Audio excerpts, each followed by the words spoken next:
Voilà, bienvenue à tous ceux qui nous rejoignent. Il est 9h moins le quart.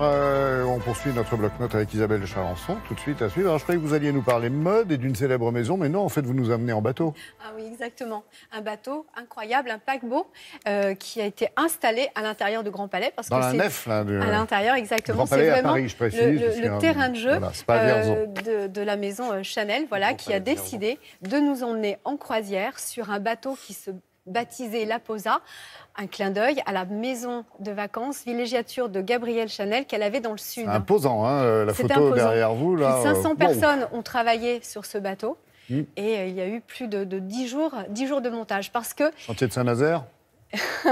on espère. En tout cas, l'été en hiver a vraiment le vent en poupe. C'est vraiment d'actualité parce qu'aujourd'hui, mondialisation oblige, les femmes ont besoin de collections d'été en hiver. Besoin. Ah bah si, parce que quand vous habitez les États-Unis, en Californie, ou vous êtes de l'autre côté de l'Europe, vous avez besoin d'été puisqu'il fait chaud. Et donc les doudounes, c'est pas vraiment pour vous. Ces collections croisières, c'est vrai que Gabrielle Chanel a commencé dans les années 20. Elle a été vraiment la première à lancer cette collection pour les femmes qui avaient la chance de partir en croisière dans les Caraïbes. Et donc, il fallait leur proposer des vêtements d'été.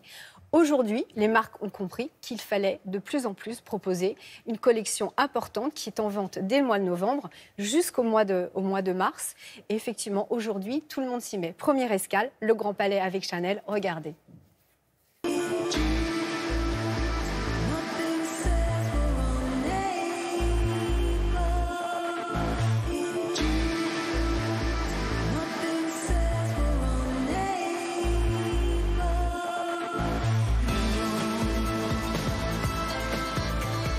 La croisière, comme la collection des métiers d'art, ce sont des moments qui sont exceptionnels, qui sont devenus aussi uniques, très importants, en termes d'image, en termes d'émotion chez Chanel.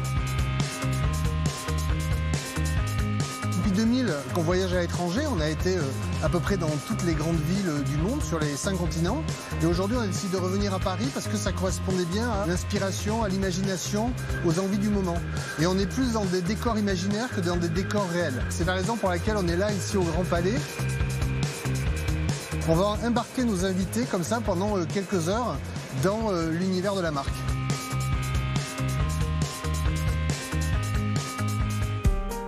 La croisière, c'est une collection qui arrive au mois de novembre dans la boutique en plein hiver. Et en même temps, c'est une collection d'été. C'est un changement radical. Les tenues, les tissus, les couleurs, tout ça est vraiment différent. Et donc, ça permet de donner une nouvelle ambiance dans les boutiques. Et cette ambiance a toujours séduit les clientes. On est resté au sens littéral du mot, avec des tenues très tournées vers le soleil, vers la villégiature. On revient aux origines de ce qu'est la croisière. Le tweed, le matelassage, le jersey, la maille, tout ça, ce sont des éléments forts qui sont en permanence réinterprétés par M. Lagerfeld et avec à chaque fois des silhouettes, des coupes qui sont nouvelles et tout à fait exceptionnelles.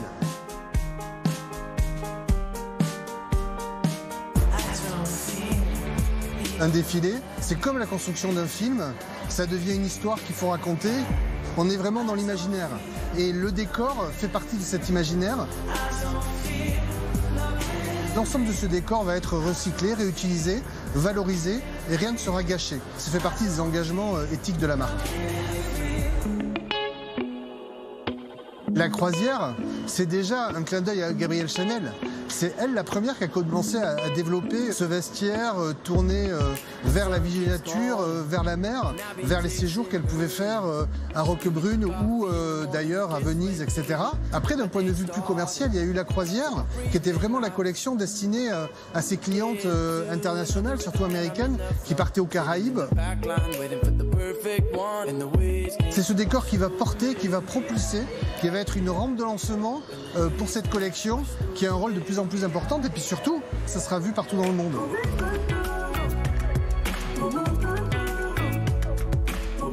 Et dites-moi, Isabelle, les autres signatures, les autres grandes maisons sont restées en rade? Alors non, pas du tout. Vous aurez bientôt Dior à Chantilly, puis Louis Vuitton à Saint-Paul-de-Vence. Et donc, fin mai, vous aurez la suite. Voilà, les différentes escales de cette belle croisière couture. Merci beaucoup, merci Isabelle.